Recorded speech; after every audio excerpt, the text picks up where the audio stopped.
blow this up.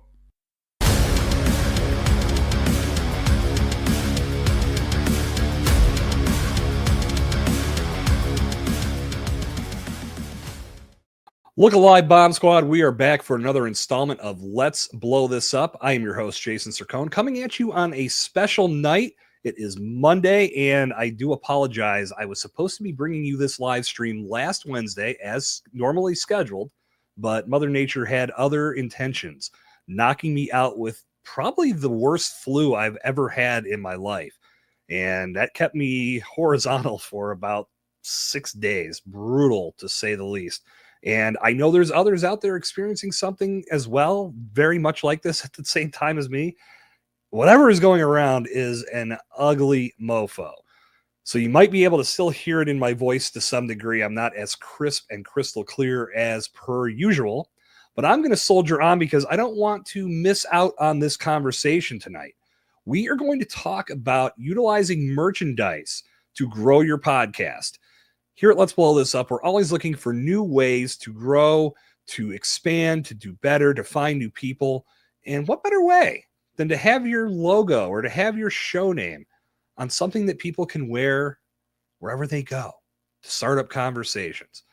Lots to talk about tonight, but I can't do it alone, so I always do this with my friends. And tonight, I'm bringing on the show to join me here on Let's Blow This Up none other than Mr. Michael Bickett. Michael, what's up, my friend? That's me. Oh, hello. Welcome to the show. You here. Yeah, right. We got to stop meeting like this, sir. Now, I purposely waited because I wanted everybody to hear this. What does that say underneath podcasts are? That's where it's cut off on your shirt. Oh, sure. This is actually one of the shirts we've made. Podcasts are better on vinyl. Okay. That's one of the most hipster things that we've ever done, and we're aware of it, and we're really excited to bring podcasts to vinyl because, let's face it, people don't buy vinyl for access to the music or the content anymore. It's a collectible. Yeah. And so it makes sense sometimes to have podcasts on vinyl for that tactile connectivity, you know? So is it just one episode per vinyl, or is it maybe a season worth? Because that's a neat idea now that you're bringing this up. A season worth, unfortunately, would be relatively expensive. Okay. Especially depending on how long your seasons go. But when you're talking about a regular LP of 12-inch, it holds about probably 20 to 22 minutes per side. So you'd be talking about 45 minutes total, close to per record. So we usually lean towards single or double LP options. But there's a lot of use cases. We've got a couple in production right now. We have one for Audio Flux, which is a really well-known kind of audio collective in New York that does 3-minute stories based on a connective theme. Okay. So we have different seasons on, or as they call them, tracks on vinyl, so that you can listen to the different stories. And especially with something like that, where it's audio nerds trying out different ways to pull you into this story, having something that's a little bit more high quality to listen to that, it changes the experience. And that's kind of what we do with our approach to merchandise in general, is we use it as a way to better immerse an audience or a fan into the thing that they love. Yeah. And that's something I take a lot from the beer days when I worked in the beer industry. The breweries all had merchandise that people could buy and wear, and then they would have that merchandise in pictures. They could be on the other side of the planet. They could be at some other big event wearing this other brand's merchandise. And this is advertising that you can't get through a paid stream. You've got somebody that's so loyal to you and what you're producing. They're out showing the world how proud they are to represent you. And that's something when it comes to podcasting, you've got your loyal Davidians, the ones that are going to be there no matter what. If you don't give them something to do, and I should say, I've done this in the past. I need to do it with Let's Blow This Up. I need to get some hoodies made or t-shirts, something. But overall, that ability for someone to show their love for a show that doesn't just mean listening, it doesn't just mean posting on social media, they're wearing it proudly. There's a lot to that, and I can see it working in so many powerful ways in podcasting. Well, and especially because podcasting, unlike a lot of other mediums, can do something that like TV or even YouTube to a degree can't do, and that is incorporate itself more fully into your day to day. Yeah. People listen to podcasts when they're doing the dishes or driving their cars or, you know, vacuuming or going to sleep sometimes. Right. That it can really fully fuse into your day to day life in a way that watching television or something can't. Yeah. And so can merch. Yeah. That if you're thoughtful about what you choose to be an extension of your content, then it can seamlessly integrate with when they're listening to your show or just other elements of their life that other media can't access. Yeah. You know, you have an air freshener in your car with your logo on it. That if that's where a person listens to most of their podcasts, there is a reminder of your content every time they get in the car. Mm-hmm. If it's t-shirts, they work not just to remind a person of your show, but it creates an opportunity for them to share their love of a thing with other people. So being smart about what you put on a shirt. A logo is great, but make a conversation starter shirt. Put something on there that people are going to ask questions about, because it gives that person an opportunity to talk about it. And they want to, you know, if they bought the shirt, it means they love your thing. And now you have got this little foot soldier going out there profligating, getting on their soapbox about this content that they love. So you're helping them, and they're paying you for the ability to preach about your thing. So it's, I would say you have to be thoughtful about how you do merch, but I think podcasts of all sizes, there is an access point. There is something you can do, even if you only have a couple dozen followers. There's a way to do it. I've always been a proponent of doing something that stands out. So let's just use going to a networking event. You're just throwing out business cards, that doesn't stand out. And more than likely people throw that away. But if it's something like you mentioned the vinyl earlier, that's something that stands out. If you were to hand somebody a vinyl of your favorite episode of your podcast and say, you know, here's a way for you to check us out. However, if you want to get the full experience, you go and find us on Apple Podcasts, Spotify, yada, yada, yada. But overall, you're finding a differentiation point amongst all of the other podcasts in your space to truly make someone go, yeah, okay, they're doing something to move them front of my mind. So when I go into podcast mode, I can dig in. And once I experience one episode, the hopes are I'm going to want to experience all the episodes. Yep. So you got to get them to that first one to kick things off. And doing it in a unique way is always going to stand out. Well, that's the hardest part, right? Is getting them to listen in the first place. Once you break through that barrier, the next step is making them want to stay. Yeah. But if they aren't aware of you, they're never going to listen. If they aren't motivated enough to check you out, then that's not going to help, even if they know who you are. Like, you have to give them a reason. And somebody wearing a shirt, somebody showing merch, that suggests that there's already an audience. And FOMO is a very powerful tool for advertising. Yeah. Somebody going, oh, clearly they're good enough that somebody wants this thing. But it's funny you mentioned a convention, because I just happen to have it on my desk. This is my badge from the last podcast movement. Okay. And we made these little badges for the back to fit on with the same design. So when you're collecting business cards, you had something to stick it in behind your badge. Ah, okay. But also, as you're walking, these tend to flip around. So people were walking around advertising for us because their badge flipped. So very cool. That's the kind of thoughtfulness that you got to have with your merch, is how is it being used? And yeah, it doesn't, if you know your audience well, you can figure that out pretty easy. Yeah. I want to get into this full bore about how we can potentially use this, how, like, strategy and tips for using it the right way. But before we do, I have to ask, because this is something that I had thought about. I've gone back and forth on whether it would work or not, and I haven't really ever asked it in a public setting such as our live stream this evening. A QR code that takes a person to your podcast. Is this something that you've A, done, B, would recommend, or C, am I just full of shit? Oh, do it. Yeah, okay. I swear, this was not like on a shirt, though. Like, I'm saying, like on a shirt, not just like on like a card. Wearing it around like go to a podcast convention and my show's about podcasting, it would make sense. Maybe around Pittsburgh, not so much, because I might be getting people that land here and go, what is this guy talking about? But at a podcast convention where I want people to hear more about what we're talking about in regards to podcasting, I thought that might be a cool way to stand out. But again, I wasn't sure if that would work or not. I think it has the opportunity to, but just like anything else, it's about framing. It's giving a person a reason to take a picture of that QR code and follow it. So being on the back of a t-shirt, though you might get one or two people going, what is this? Especially if you've got some like clickbaity thing above it, just like, just making people curious about the QR code. Yeah, absolutely. Yeah. But what's more helpful is giving them, getting them excited about the content that the QR code will send them to. Right. Because you're still going to need to sell them on the material after they click the QR code. If you've already done that legwork, then the QR code is just the easy access point. Right. You can't rely on the QR code to do the work for you, basically. You've got to give them a reason. And so that's why having a QR code available, like, here are my business cards. I got a QR on the back. Yeah. Just to make it easy. That's great. That's helpful. The less clicks a person has to do, the more likely they are to subscribe or follow. Mm-hmm.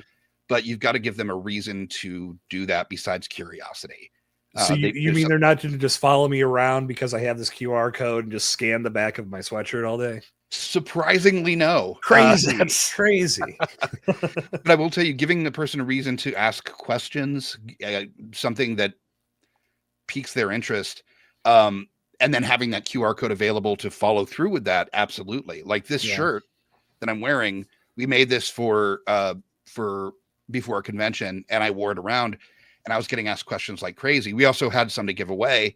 I had people that got my number from mutual like friends or people that they met in the bar that I'd given this shirt away to, texting me saying, if do you have any more of those shirts? That's amazing. Yeah. There was like word went around because it invites conversation. Mm-hmm. So having my QR code on the back of my business card was enough because it was what that gave them access to that was important, not the curiosity of what is that QR code. Right. Lots to unpack, and let's do that. Let's see.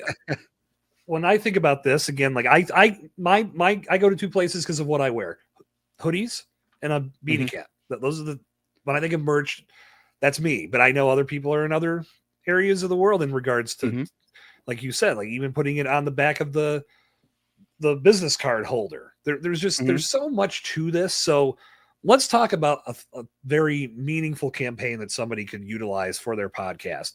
Where would you recommend they start? What should they be thinking about? Is this something they should be bringing to their audience to see what they would want? Where would me as a podcaster say, all right, I want to bring merchandise into play. What's the best place to start? Well, I think being aware of who your audience is the first step. Like one misstep that I see happening all the time with podcasts and merchandise is that they throw their logo on something and then put it up for sale without any real investment in time or thought.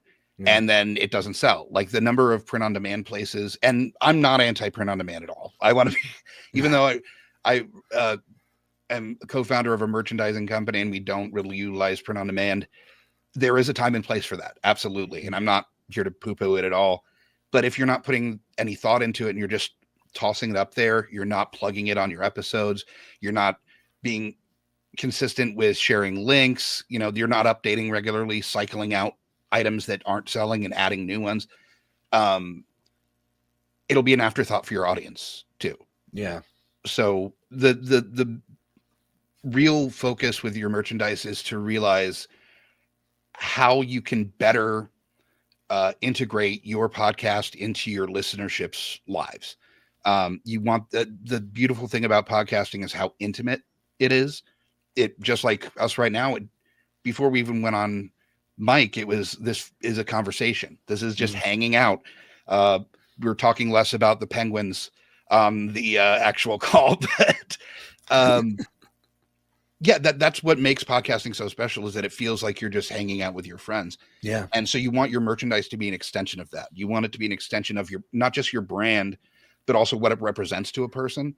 So that's really where you want to go. A hoodie, absolutely a great choice. A t-shirt, a great choice. There's a reason why that's so consistently an option for shows. But also if you get more creative with it and do something that maybe other shows aren't, that you can't find on a print on demand site because it's not something that's regularly available, that better fits your brand in a special way, then that is going to pique interest. And that gives you the opportunity to create what we call hero merch, where you make something that's like low run size, 10, 20 of a thing that's really unique. So you're not investing a lot of money and time into creating this resource for your audience, this merch item, but because it's so unique, it will drive traffic to your site for that and all the other stuff you have available. So we've got, for example, a guy that we work with that's a forger. We're trying to get a podcast to have a sword, like a handcrafted sword for their show. And we might be able to pull this off, but it's not just about selling the sword. It's about people are going to go to the site to see this custom sword, this pre-sale or whatever for the sword, quantity one sword that's available.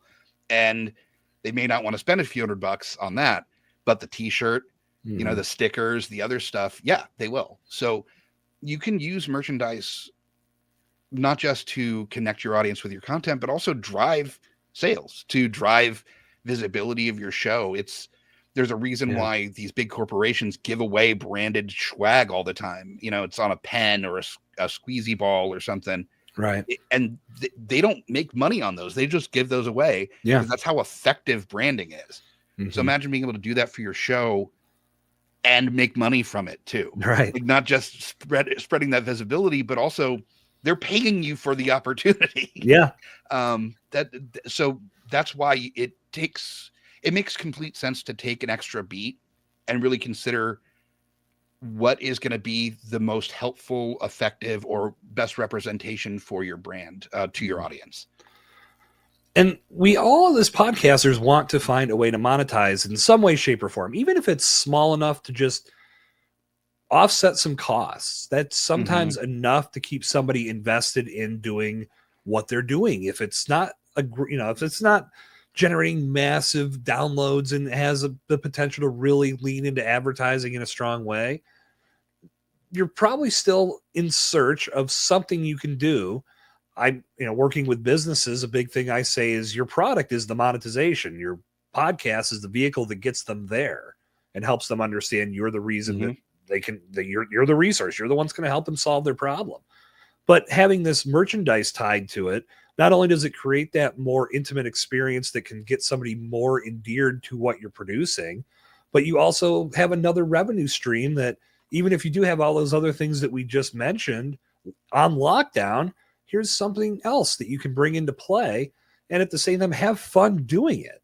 Because I'm thinking like with the swords that you're talking about, like there's the one big one, but what if you have the real tiny ones that somebody could pick up for a couple dollars? It's like a little replica and it's something they can put on their desk or whatever. Or if you see you're a podcast that podcaster at a convention, you can hand those out.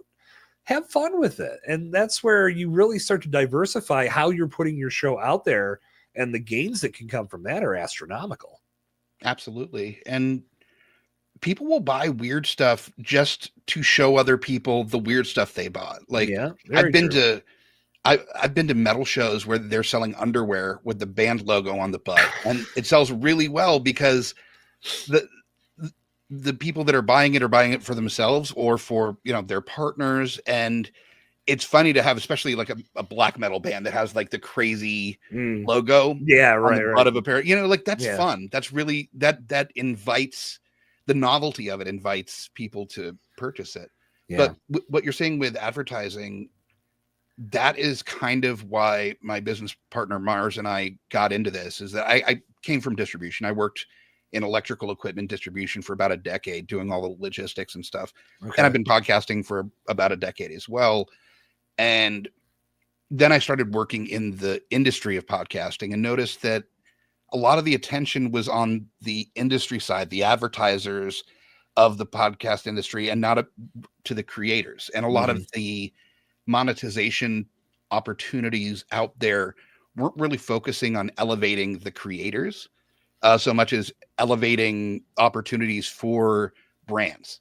Right. And brands should be involved. Advertising is important. And that's really important to our industry to make sure that this is a really effective tool for advertisers to use for their audiences. But when you're creating less opportunities for the majority of the creative side of the industry, because you're not focusing on them, it's a challenge it's a challenge to the health of the entire podcast industry. Only about, I think, 5% of podcasts really have an opportunity to make any real money on podcasts. It's like, I think the top 5% are 5,000 or more listens per episode. Mm-hmm. And that's the very low end for most advertisers on giving you revenue to advertise on your show. Right. So literally 95% of podcasts don't have enough of an audience to justify, especially programmatic. Mm-hmm. And programmatic's rad. Like, there's some very cool stuff that's happening with that. And I'm happy that there are podcasts that are able to make money with that. And there are a lot of opportunities for just the baked in ads as well for smaller shows.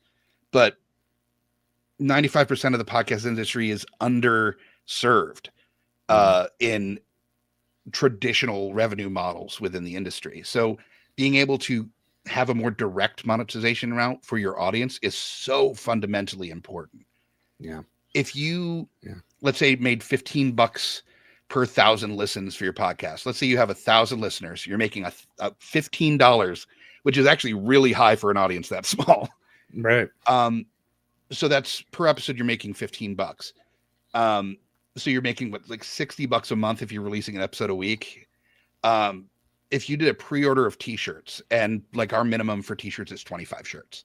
Mm-hmm. Let's say you sold 25 shirts, you're making between 10 and $15 a shirt on average, depending. You're making at least $250 on selling 25 shirts. How long is that going to take with advertising? And that's a one-off. You're there. If you sell 25 shirts, you can do another specialty design and do another one in a couple months. Like, and they're not mutually exclusive. You can do both at the same time. Right.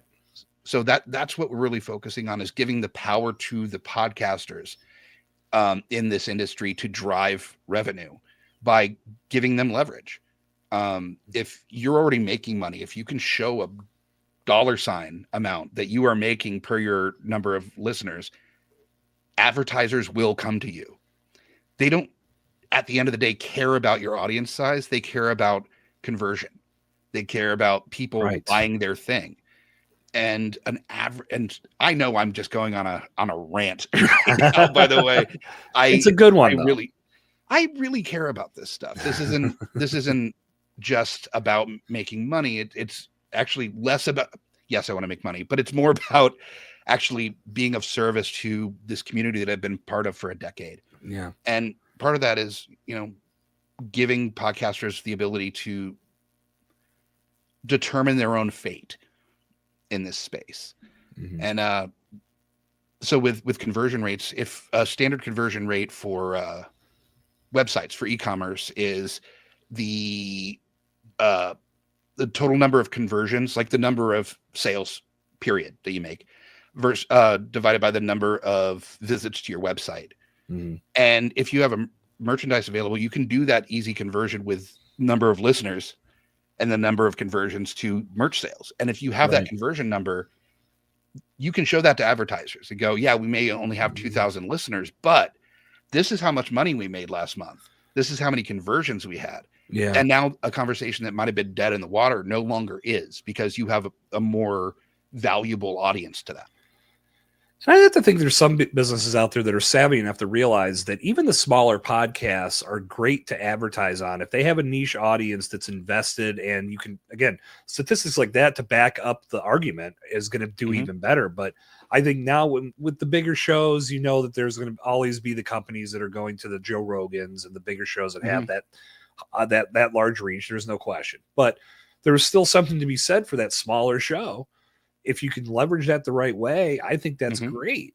But even from another side of things, if you're a smaller show that's just getting started and you're looking to build that audience, peppering your show with ads is not the greatest way to retain a new listener.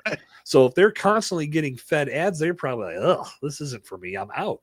But if you've got your own ads strategically placed in there that sells your merchandise, you can have fun with that.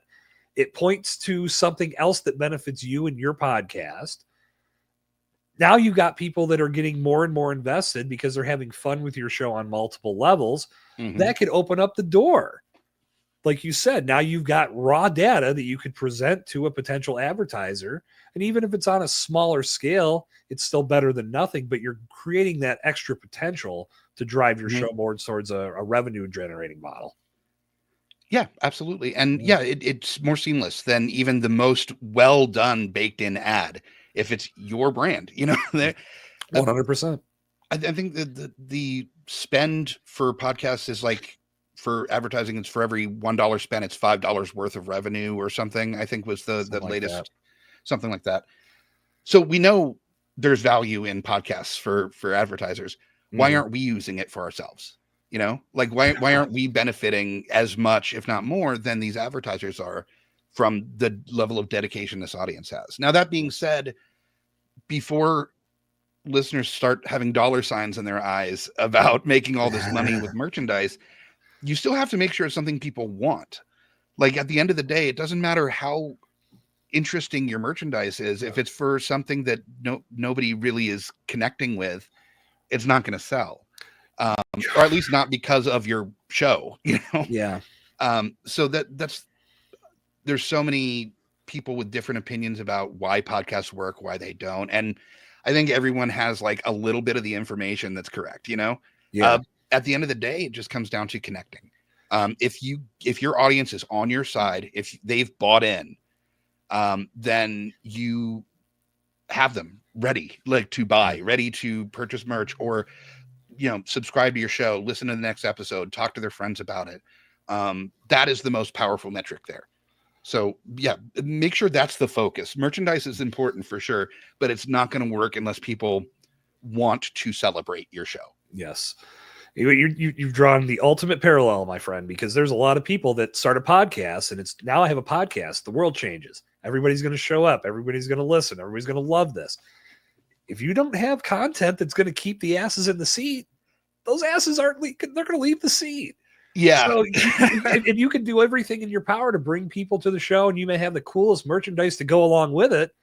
But if they don't feel the love and they're feeling like this is not what I showed up for, and you didn't, you told me a story on Facebook that really made this seem like my type of show, and I came and listened, and you are not even in the same ballpark. Yeah, that shirt's going to sit on the shelf and collect dust, much like your podcast will. And then it's usually only a matter of time before things start to go south and people start finding other things to do. So content first. That's where I think that, that's been one of the themes so far this season, and sometimes unspoken, sometimes spoken. If you're not thinking about your content and what you're putting out there, you could run ads to push people to it. You could go somewhere and grab somebody by the back of their shirt and drag them to your podcast. If it's not the content that you're advertising, if it's not the content they wanted to hear, forget it. Game over. Absolutely. And I've always said, like, people, I think back to when I was a kid and we used to do yard sales all the time because we were, poor. Sure. And if you've got to advertise, you've got to also like give people reason to want to go to your yard sale. It's not just making sure people are aware that you exist, but it's also when they drive by in their car, they're like, ooh, I like that, He-Man action figure that my mom made me sell that I'm still mad about. Yeah. But I got Skeletor somewhere behind me here. Yes. Excellent. You want a hook. You want something that's going to keep people there. It's just like any other medium, whether it be stand-up comedy or being in a band or even, sports. The novelty of it, the excitement of it, something that keeps people engaged is what's going to make you successful at the end of the day. And so I'm saying, as somebody that started with a dudes sitting around gabbing, drinking beers and talking about Star Wars podcast, I don't know if you've heard of that format before. Is that new? You it's new. It's new. Now? Yeah, right. Yeah, I think we were the first ones to ever talk about Star Wars on a podcast. I think so, and have too. strong opinions about the prequels. You breaking ground, Michael. Yeah, right. But that's not enough. Is, unless you are already well known in another space, that's not going to be enough to draw interest. You need to do something unique. You need to find your unique voice. Yeah. And have your audience like able to access it relatively easy. Yeah. And I'll say it's the same with merch too, is that you want it to represent you the right way. Yeah. If you ask me, that's half the fun, is figuring that part out. Oh yeah. And it's not one of those things that you can sometimes answer before you get the ball rolling. You want to try a couple different things. I look at coming into season 3 of Let's Blow This Up. I knew there were some new things I wanted to put into play. We started live streaming last season, but I wanted to keep that going. But ultimately, I want to try a couple different formats and do something that's a little bit different and ultimately give people a reason to want to be here. And that's something that I think we all need to think about, but we also have to have the patience to let that type of thing play out.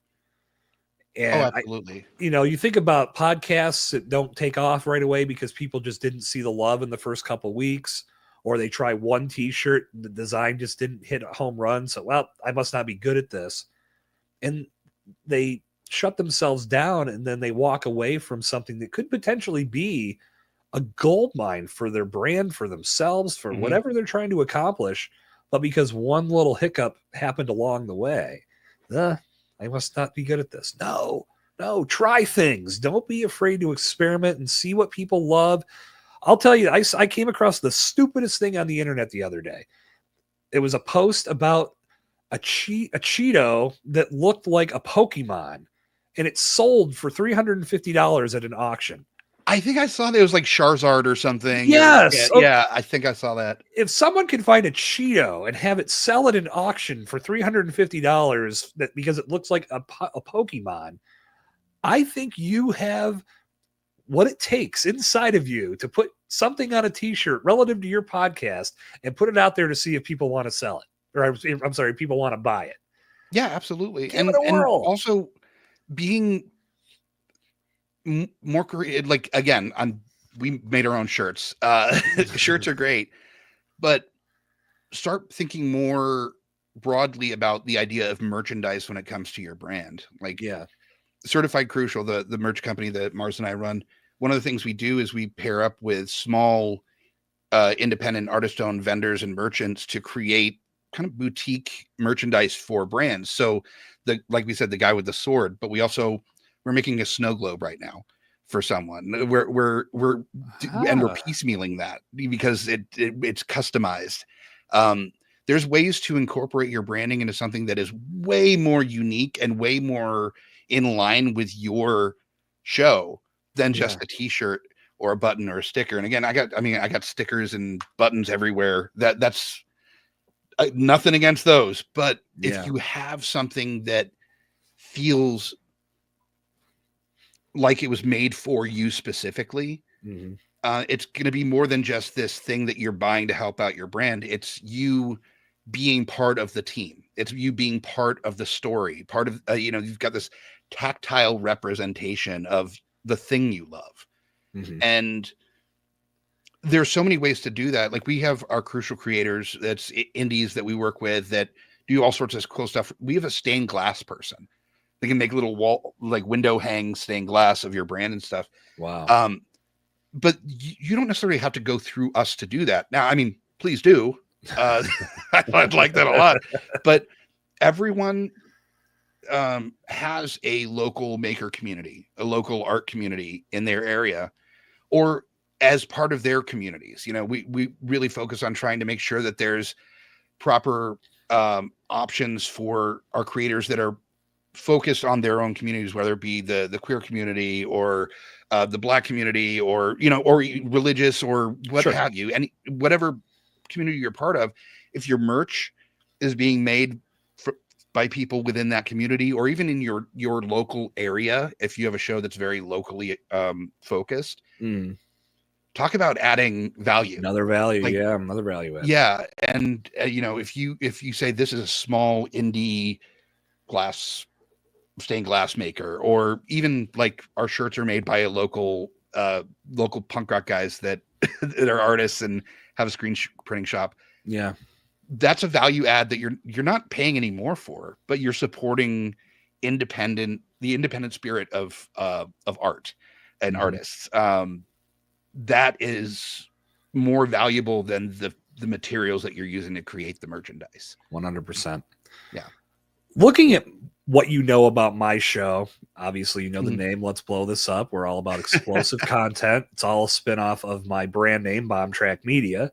Sure. What would you see as good merch for me if I was to go down this road? And obviously, shirts, hats, hoodies, fine. But what would be something that you feel would be good for me? Like something, that unique piece of merchandise that I can take to events or even sell on my website.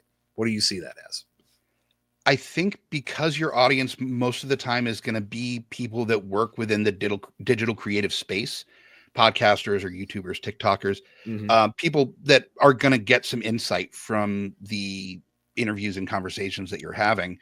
You want something that is going to integrate into that for them. So something that they can slap on a microphone, or like a microphone cover, or something, um earbud cases, or something that is gonna be involved with the content that you represent, the being a podcaster. So Yeah. if the I have pretty severe ADHD, if anybody watching me fidget this whole show didn't already figure out.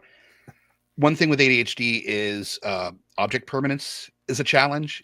When something is out of view, it's gone forever. Yeah. And I try to consider that when we're talking about merch as well, is that you want something that is always going to be somewhere close to their eye line, something they're going to see all the time. Because the more often they see your brand or the thing that represents your content, the more likely they are to listen more consistently, because it's in the forefront of their mind. And especially as somebody that has a podcast, they're going to be thinking about podcasting when they're messing with their podcast stuff. So if you can have your branding directly in line, you're now an SME, subject matter expert, in the forefront of their mind when it comes to podcasting, because your thing is on their podcast thing. So interesting. Yeah. So that's what I mean by integration, and like making it your merch isn't just about the merch itself, it's about what it represents to the person that has it. That's where the value lives, not in the cost of materials. So they clearly, if they're listening to your show, they really care about making content. If you can get your branding involved with that, then it adds not just value to your show, but you're giving them something that helps them.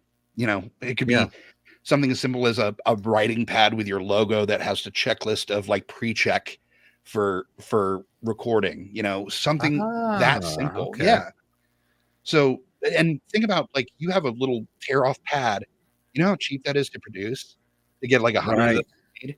You start passing that out at a convention, like that's huge. This is something this just came to me as you say that, because I'm thinking about the conversations I've had with people about forgetting to press record when they're making their podcast. And so many have told me what they've done is they put on a Post-it note on their computer, press record, so they never forget to do it. What if I had something pre-made that had my logo on that as well? Don't forget to press record. Let's blow this up, or something to that effect. Or I always have a little scratch pad nearby, so especially when recording, because I don't want to type on my keyboard a lot when I'm recording. So having just a little pen and a pad of paper is helpful to me. I'm sure it could be for other podcasters as well. So that's what I mean, is just instead of just throwing spaghetti at the wall and seeing what sticks, really be considerate about what you're putting your time and energy into to represent your brand. Because just like you're expecting, or advertisers are relying on you to represent their brand, you're also representing your brand to your audience. So you want to make sure it's the most effective possible, and that will spill over to advertisers. If you're being that thoughtful with your merch, you're that engaged with your audience, it helps them. So it will help you gain advertisers by just them seeing you as a thoughtful curator of your own content. I like that. And it leads to my next question, because you'd mentioned throwing spaghetti at the wall, see what sticks. Like, that is never a strategy. That's just, as an Italian, I take great offense to that. You should know when your spaghetti's done. You don't have to throw it at the wall.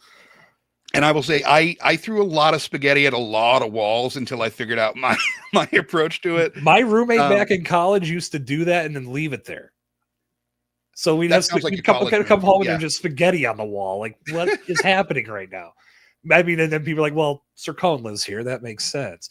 But But just like that being in college, eventually you grow to just knowing how to make a proper al dente noodle. yeah, I don't know why I pronounce noodle that way. Um, that's the same with podcasting. You are going to try a lot of different stuff. right. You have to kind of figure out what fits what you're doing, what you like doing the most. And it's the same with merch. It's anything that's creative. You want to experiment, you want to play in that space, but also don't think you have to do it one specific way because somebody told you. Right. There's definitely rules of thumb, you know. I think that's something that I think is a message that we need. It's been a part of this season and the content I've been creating. You do it in a way that works for you, not because somebody over here told you to make a podcast this way, because that might not be the model that works for you. Me doing seasons, believe it or not, is against the grain of what many of the forefathers of podcasting believe is the way you have to do this. And I'm like, well, this is still so new. Who are you to tell me how I'd make my show? I want it to work. Therefore, I'm going to work it in a way that makes me happy, keeps me engaged, allows me to create the best content. But the question I wanted to ask was in regards to simplifying things, not thinking about throwing everything at the wall to see what sticks. Sure. How do you advise somebody to get that ball rolling? Obviously, we need to try something. My thinking is we're not going to throw thousands of dollars behind testing it out. Most people aren't in the position to do that anyway. So what is the best way to, I don't want to say test the waters because I hate that term, but ultimately get started in a way that allows you to experiment and discover what works for you. And this could be something that maybe I'm overlooking the actual research part. Maybe that's where we need to start. I'm going to turn the mic over to you as you are the one with the answers in this respect. I'll say I have some answers from experience, but I am hesitant to say that there's one way to do anything. So any of the advice, any of the stuff that I'm talking about on this episode, I want to say very clearly that it's just from my personal experiences. And just like merch needs to be thoughtful to your approach to podcasting, it's the same with your game plan, your roadmap for your show on how you develop it, how you test the waters, as you are so hesitant to say. And I agree. I hate that term. Use common sense when it comes to both merchandising and your podcast, as far as what works and what doesn't. You want to make sure your audio sounds good. Just like you want to make sure that the quality of your merchandise is decent. You know, if it's throwaway trash, no one's going to listen to it or want your merch. Quality and consideration, in the same way that a podcast, you want something that's going to keep you interested in doing your show for at least 100 episodes. Because if you get bored with it, it will come out in your voice. If you are not interested in your own content, how can you expect anybody else to be? Exactly. And it's the same with merch. You want something that you want, something that gets you excited, something that the idea of I get to put my brand, my logo on that. I get to have this thing that is representative of my show. If it makes you that excited, you're probably the most core demographic of your demographic, because podcast brings like-minded people together. Right. So think about what you like, and it might be so niche that it's not the right choice. But figure out if you can do a more general approach version of it. If it's a little bit too niche, you know, that's kind of how I always start. There's so much consideration in the podcast industry about how long an episode should be, what kind of editing should be done, stylistic choices, what genre of podcasts you should be focusing on. And that is only focusing on the metrics of podcasts and what has been successful in the past. But my thought on that is that if you're only repeating things that have been successful, then it will always be a case of diminishing returns. If you're only just repeating, you're not on the forefront of anything. You're not doing anything new. You're not bringing anything new to the table. You're simply repeating a process that has been proven to be more successful than other processes. If you want to break out of that cycle of just repeating other people's successes, you have to put your own spin on it. And that's the same with merchandise too. Get the t-shirts. That's proven to be effective, but don't rely only on t-shirts. With podcasts, do the 4 guys drinking beer and talking about Star Wars, but how do you make it different? How do you make it you? How do you make it different than the 3 million other podcasts like that out in the world? Yeah. That's where you make a difference. God, is it boring to not try to break outside of those barriers? Oh yeah. Obviously and that's, to me, that's where the complacency sets in. And that can sometimes that could be what derails somebody's love of podcasting, is that they got complacent, they found something that worked, and before they could even realize, they're like, my God, am I in a boring routine? Mm-hmm. This sucks. I don't like this like I used to. And that's typically when I'd say, if you're ever at a point where you're saying you're bored with something that you were once passionate about, that's when it's time to take a step back and look at everything. You are preaching to the choir. Yeah, right. Like that to me that's step one. Wow, I used to love this, or I still love this, but I'm just not as passionate about talking about it anymore. That's an approach that it's quicker to fix than quitting. And letting yourself get burnt out and continuing to resent things because you're not trying to change it up, that's a mistake, because you have the freedom. It's your show. Do it in a way that makes you happy. I'd rather see people stay engaged in this and not quit after a handful of episodes just because they weren't getting maximum return with whatever arbitrary definition they had set as maximum return. Then somebody just keep going and blah, blah, blah, blah, blah, just muddle their way through it, ultimately impacting their overall production of good content and keeping people in the seats. Like, there's just so many trickle down things that happen if you're not focused on continuing to get better and continuing finding new ways to make yourself stand out. That's, as I mentioned with ADHD, not just object permanence, but also a lot of my attention is novelty based. I am drawn to things that are challenging, that constantly require me to learn something new or do something different. That is what really gets me going. That's honestly why the merch company works so well, because we're constantly doing creative, weird stuff. So I'm constantly having to figure it out. And it's so friggin' cool, dude. I can't believe I've gotten here, that this is my job, to like spend 4 hours looking at snow globe models. Like that's weird, but I'm so into. I had so much fun doing that. It's the same with podcasts too, is that like you need to constantly find a way to, like you were saying, to stay interested. You said something almost verbatim that we used to say. I own a podcast network too, called Geeks Under the Influence. And we always are, like, our mantra was, we do this until it stops being fun. And we did. We did it until it stopped being fun. We made it about 8 years for the main show.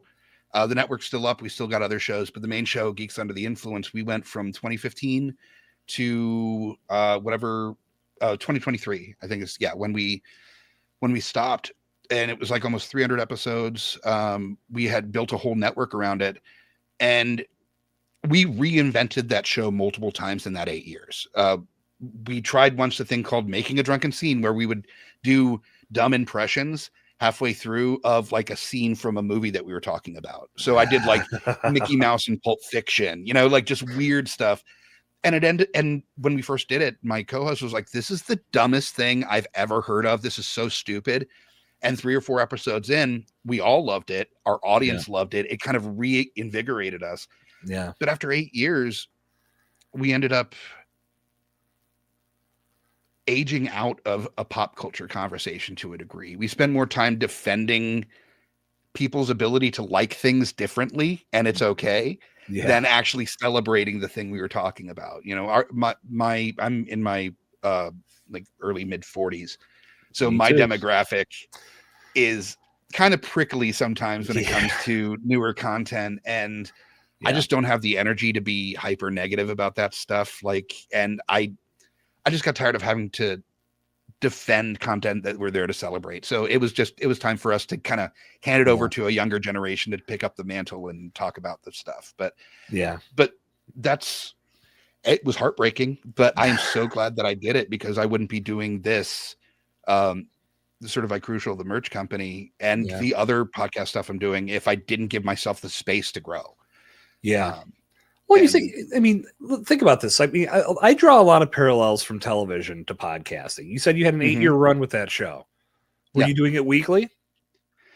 Weekly, and well, actually bi-weekly to a degree. We had for 4 or 5 of those years, we had a weekly, we call it the GUI pre-cap, where at the beginning of the week, it was like a 5-minute episode that just talked about box office from the previous weekend, stuff coming out that week, what we were doing on the network, and then the main show every week. So, yeah. Overall, though, that 8 years, that's something to be proud of. Many people don't make it 8 episodes, and you guys made 8 years and had a blast doing it. And your mentality was right. Why continue doing something if it's no longer fun? It's like going out and continuing to party your ass off when you're into your 40s. Like, I'm not in my 20s anymore. That's not fun. I did that until probably my mid 30s, which was still probably a bad decision, but sure. Well, but as you get older, you're feeling it more the next day. And I started getting to a point where I can't remember the last time I got drunk, because I don't like waking up the next day feeling like absolute garbage. I want to be able to do whatever I'm going to do, whether it's work or play. I don't want to feel like crap doing it.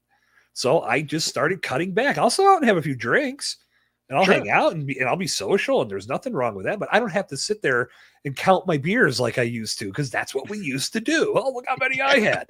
You get back, I'm like, what a friggin' moron. Who cares? Right. Like, yeah, that's you the evolved, funniest thing to me right? about that is bragging about, like, oh, I drank an 18 pack. Why though? Like, why?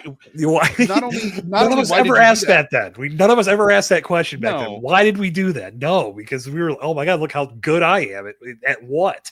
Killing your liver?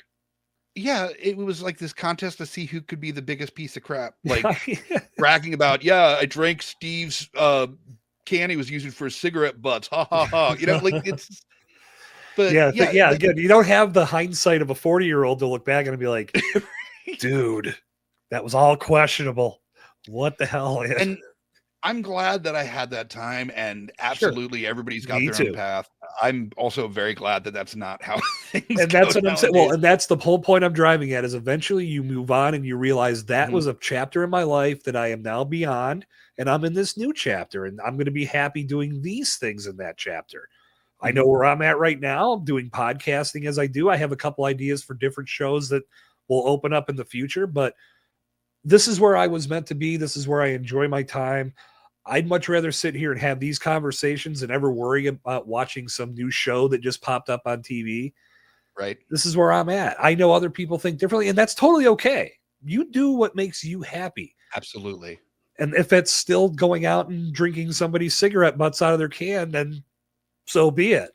Look, I'm a little punk rock kid. I'm not going to fault people for, having their dive bar that they go to regularly and going to shows all the time and stuff. Like, I still go and meet up with friends from time to time, go to shows a lot less than I used to, for sure. Yeah. But that's the thing.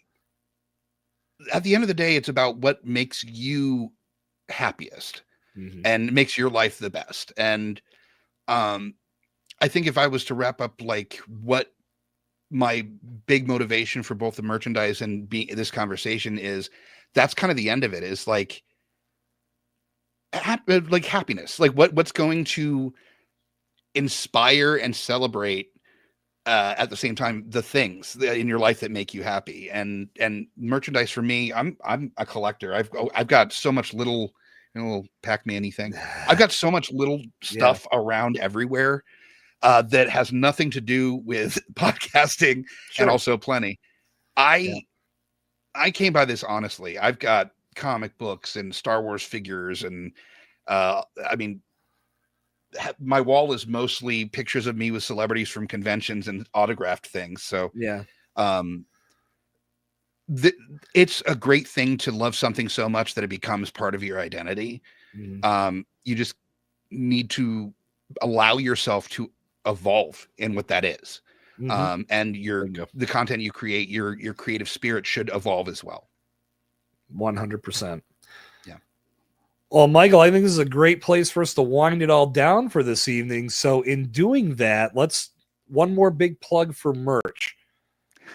Tell us if we're looking to get this ball rolling and we want to use you as someone that can guide us to doing this right. What should we do? How do we reach out? How do we get that valuable insight far beyond what you've offered tonight? Because I know you've dropped a lot in the last hour on us, but I know you got more in the tank. So how does the Bomb Squad connect with you to get that vital info? I, like a lot of podcasters, don't have an issue with talking. That's something I'm very good at. You can go to certifiedcrucial.com for information and also links to email us or set up a meeting.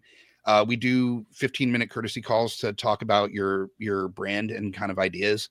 So if you wanted to jump on a call with us, we do have a lot of different ways that we can help people with merchandise, from just finding the merch for you or connecting you with creatives to get it produced, to we run stores for brands.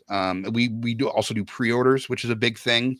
So if you don't have the upfront money to get those t-shirts made, but you're pretty sure you can get 25 people to sign up, and not even that, it's about 15 shirts to break even with the profit margin. So if you can sell 15 shirts, you might have 10 shirts left over that you can then give away or sell later, but that will pay for itself. So that's what we focus on. We want smaller shows and larger shows to have this access. So certifiedcrucial.com. If you want to look at all the terrible, colorful, not safe for work, pop culture content, GUI podcast, GUI, Geeks Under the Influence, GUIpodcast.com is that network. But we're always doing something on socials as well. So look up Certified Crucial everywhere except Twitter, basically. And follow us, and we're posting video content all the time, insights and stuff. But all right. Well, I'll make it easy as always, Bomb Squad. Links will be in the show notes. If this was something that grabbed your attention, which we hope it did, make sure you connect with Michael, because you can learn a lot more and make merch a part of your podcast production. And that could have a number of different ways of looking. And he's the man to help you do it. So, Michael, thank you so much for being flexible with me and coming with me here on Monday night instead of last Wednesday as we had originally planned. Oh, not a problem. And make sure you subscribe to this show, and make sure you leave reviews everywhere, and show your love for all things on Bombtrack Media. Yeah, thank you. I appreciate that. Like I tell everybody, make sure you're following, make sure that you are subscribed, and make sure you click the bell on YouTube so you know when new content goes live. Please don't be a dick about this. Yeah. Which is a big ask for YouTube, honestly. It is. It is. Yeah. But I'll take one person at a time. Yep. And we're going to keep growing this bad boy and taking it in the right direction, because I'm having fun doing it. So, Bomb Squad, once again, thank you so much for being here. Again, coming at you on a Monday night in our live environment, not normally where we're at, but we'll be back on Wednesday in our regularly scheduled program slot. Hopefully me with a better voice at that point, but we'll see how things unfold. Until we meet again in the live stream sphere. For Michael Bickett, my name is Jason Sircone. This has been Let's Blow This Up. Until next time, stay explosive. See you next week.